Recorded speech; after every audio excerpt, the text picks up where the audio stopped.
খবরদার কেউ ব্যাঙের বিয়ে দিয়ে বৃষ্টির আশা করবেন না।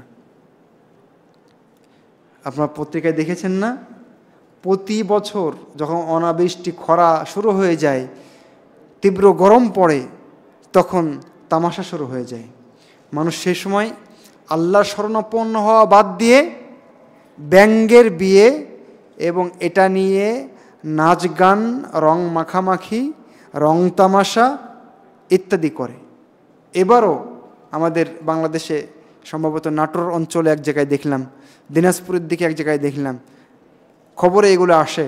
আর খুঁজে খুঁজে পত্রিকাগুলো এগুলো প্রচার করে, মনে হয় যেন দুনিয়াতে আর কোনো খবর নাই। আর প্রচার করলে এটাকে একটু নেগেটিভলি প্রচার করলে হয়, যাতে মানুষ সাবধান থাকে, সেটাও আমরা দেখি না।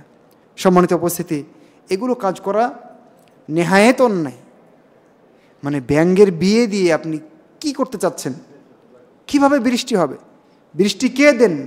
আপনি তার শরণাপন্ন হন। মহান রব্বুল আলামিন পবিত্র কোরআনে বলেছেন, ওহুয়াল্লাযী আনজালা মিনাস সামাই মাআ, তিনি সেই সত্তা যিনি আসমান থেকে বৃষ্টি দেন। সুতরাং বৃষ্টি চাইতে হবে তার কাছে, বৈধ পন্থায়, তার কাছে বিনয়ী হতে হবে। উল্টা আমরা শিরিকের পথে হাঁটছি। ব্যাঙের বিয়ে এটা কি আর কি নাকি? জাহেলি কর্মকাণ্ড আমাদের সমাজে এখনও কতদিন থাকবে? মহান রব্বুল আলামিন এক জায়গায় বলেছেন, কুল আরাআইতুম ইন আসবাহা মাউকুম গাওরান ফামান ইয়াতিকুম বিমাইন মাঈন। তোমাদের যে পানি তোমরা সুপেয় পানি পান করছো, এই পানি যদি নিচে নেমে যায়, এর লেয়ার যদি তোমরা আর খুঁজে না পাও, ফামান ইয়াতিকুম বিমাইন মাঈন, তাহলে এই স্বচ্ছ টলমলে পানি তোমাদেরকে কে এনে দিবেন? সুতরাং ব্যাঙের বিয়ে দিয়ে শিরিক আর তামাশার মতো কাজ না করে আমাদেরকে আল্লাহর শরণাপন্ন হতে হবে। রাসূলুল্লাহ সাল্লাল্লাহু আলাইহি ওয়াসাল্লাম বৃষ্টি প্রার্থনার জন্য কি করতেন? সালাত আদায় করতেন। সালাত আদায়ের নির্দেশনা হাদিসে এসছে।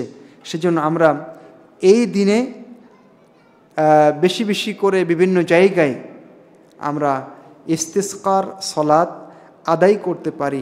এটা আমাদের একটা গুরুত্বপূর্ণ করণীয়। এরপরে প্রিয় ভাইরা আমার, কখনোই এই অবস্থাকে গালি দিবেন না।